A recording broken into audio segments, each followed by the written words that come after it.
JC template macam ni boleh bertukar menjadi JC England. Tak percaya? Tengok video ni sampai habis. So, JC kosong template England ni Parley tampalkan logo-logo England macam ni.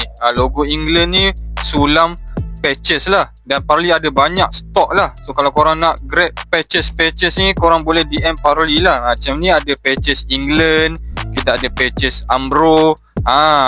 Memang lengkap lah nak buat remake JC England secara DIY. Dan untuk logo ni Parley tampal pakai selotip haba.